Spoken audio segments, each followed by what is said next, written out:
Game 4, Mavs and Thunder, tonight at 8:30 on TNT. The Dallas Mavericks with an opportunity to put the number 1 seed Thunder in a 3-1 series hole and really take a stranglehold on this series. And the story to this point has to be the local kid, the Frisco kid, PJ Washington. He's been fantastic in this series. 28 points a game over the course of games 2 and 3, playing terrific defense on the other end as well, and hitting three-pointers, especially those corner threes, at a 52-53% clip, playing with confidence.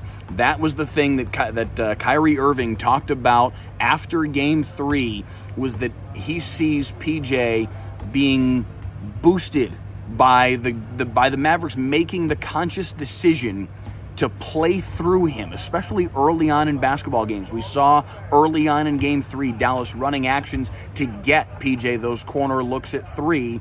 He knocks it down, and he plays with a different swagger when those kinds of things are happening for him. So can Dallas replicate that again in Game 3? Can PJ Washington be this player? He's a guy who maybe hasn't fully arrived in the NBA just yet. We may be seeing that arrival right now in this series.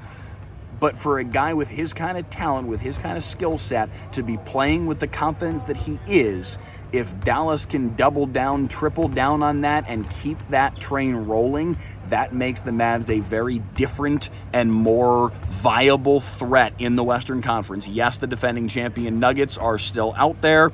They are still very, very legitimate, and it kind of feels like they're well on their way to winning that series with Minnesota, with the way that they've been able to come back and even that series up at 2 games apiece. So that is a threat to contend with, certainly for Dallas going forward, if they're fortunate enough to get to that point. But if PJ Washington can be this guy, and we're not sure if he can yet, he's got to come out and prove it again tonight, with the Thunder likely changing their defensive approach to him. But if he can be that guy, the Mavs become a different basketball team. How hurt is Luka Doncic? It's a kind of a rolling, ebbing, flowing reality for Luka right now. He's hurt to some degree every time he steps out on the floor. He's not going to be able to get to full health. It's hard to imagine him getting to full health at any point in these playoffs, but we've seen him ebb and flow. We've seen moments even in these playoffs, even since he's gotten himself hurt, where he's been able to feel a little bit better and play to and raise his own level. Game 5 of the Clippers series, Game 2 of this Oklahoma City series, where he's been able to play and produce a little bit more like his regular season numbers. Does he have another one of those in him? Perhaps tonight. That would obviously be a huge boost to the Dallas Mavericks if he can find another 1 or 2 of those in this series. That might be enough to get the job done for Dallas.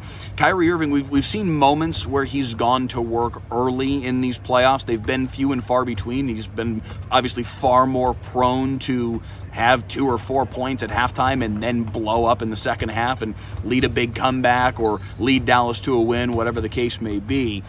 Can he, as we've seen him do at least once in these playoffs, can he make the conscious decision, hey, I'm going to go to work early. I'm going to try and really get my offensive end working early on in the basketball game, and can Dallas maybe become a little bit more dangerous in the first quarter if he can do that? The other thing I think to watch in this game, though, is the desperation factor for Oklahoma City. This is a number 1 seed that is staring down the barrel of a 3-1 deficit in this series, heading back home for Game 5.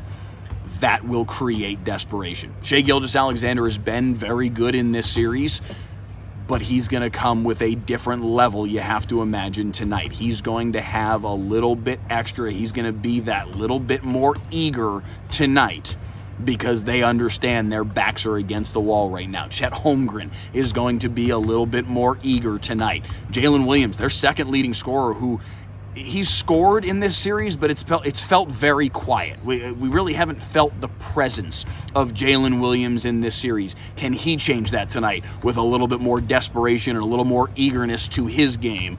Dallas is going to have to contend with that tonight. This may be the toughest game for Dallas to win in this series because of the desperation factor for OKC.